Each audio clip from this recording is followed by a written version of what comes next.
Bob's Workshop. In today's episode, I'd like to show you one completed area of my O-scale layout. My layout is pretty small, so I had to build upwards because I couldn't spread out anymore horizontally. This is a plateau mostly made from carved XPS foam insulation, and at the top of this rocky mountainside is a resort that I made using foam core and also the XPS insulation and a bunch of other stuff. I made a base for it, and I think finally this upper area is done, and I'd like to show it to you. So here it is.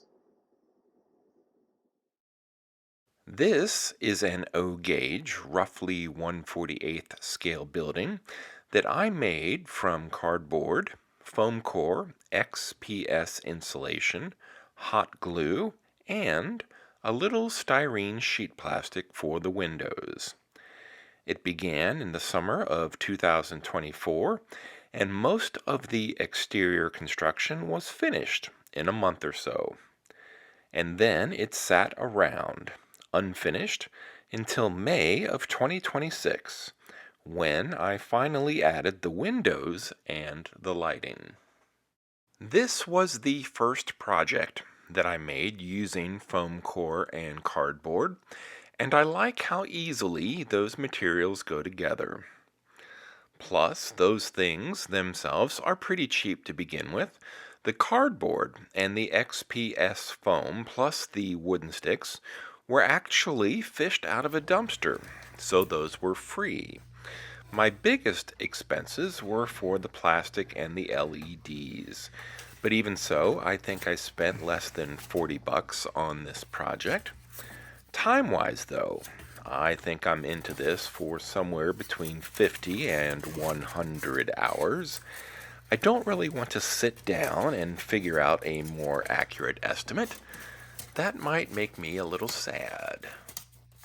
Since the resort is looking so sharp these days, I want the base and the surrounding areas to look good too. And that's what I'll be doing today in this video. I'm wrapping up the upper portion of my layout, which is composed of various modular sections.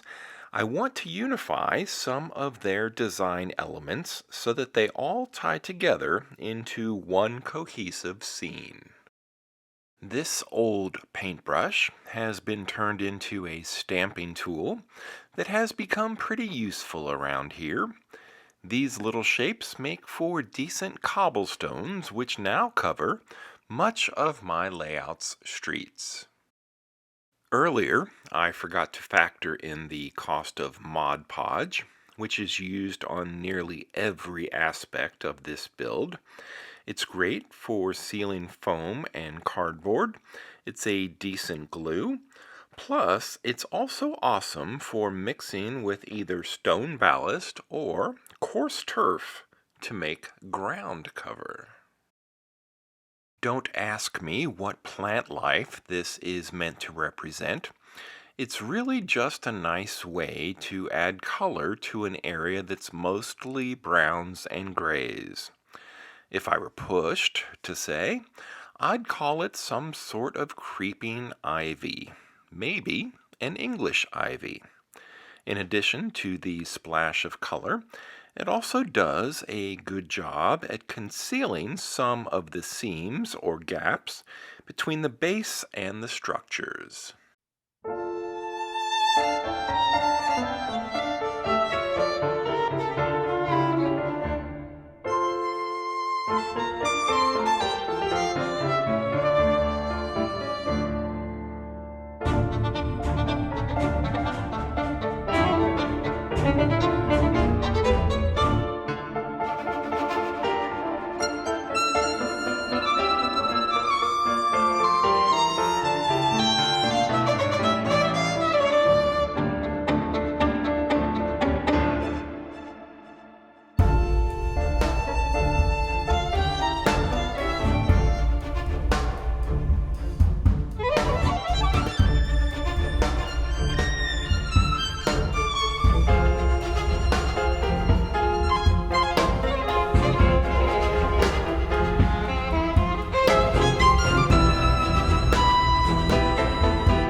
flexible to add washes and to do some dry brushing is yet another benefit of using the Mod Podge.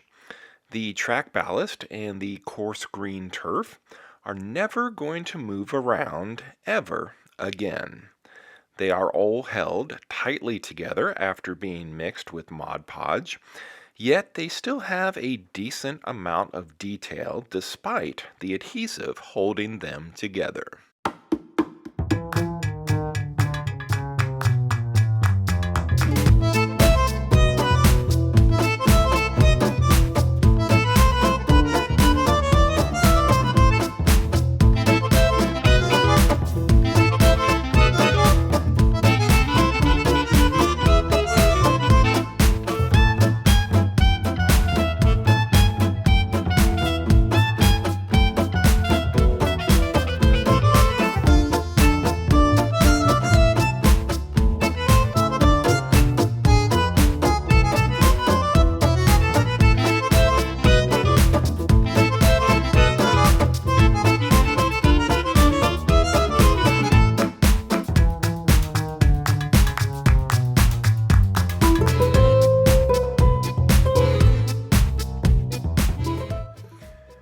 So the resort takes up the middle and the right side of this upper plateau. On the left is a tunnel that doesn't go anywhere, but it's meant to imply a way for guests to arrive by rail. I like the way this turned out, and I think that 2 LEDs mounted to the ceiling would be a nice way to illuminate a passenger car that's just poking out.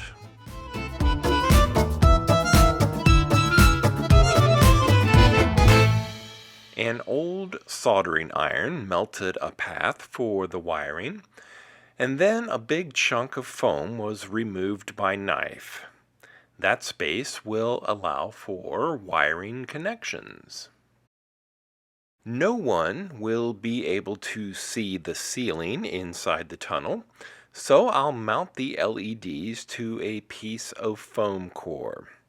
And then I'll use hot glue to hold the LEDs, the wiring, and the foam core in place inside the tunnel.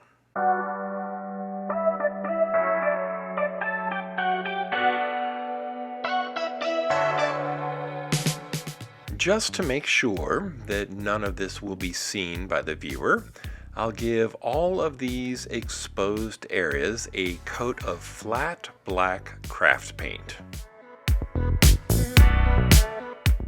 Nestled beneath the rails is a secret little hideaway, accessible only by those brave enough to descend a flight of slippery stairs carved into the mountainside. But even a secret little hideaway could use an LED.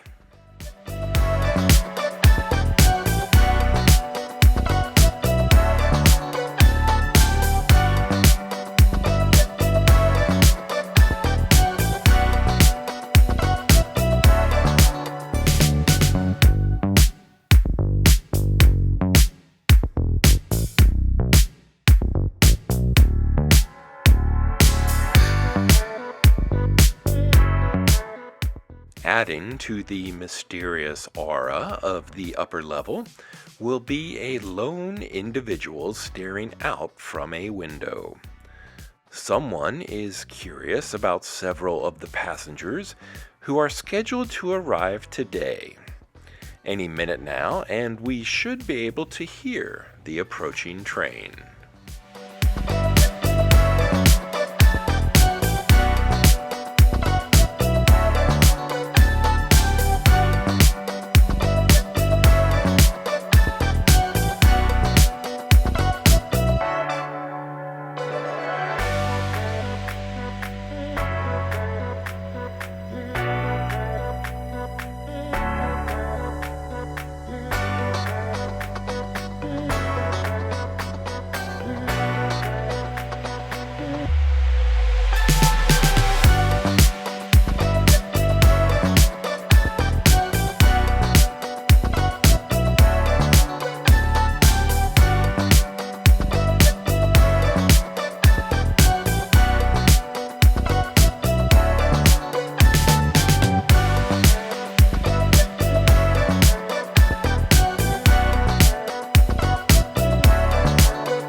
This area took a long time to reach this point, and I think it might actually be 100% finished.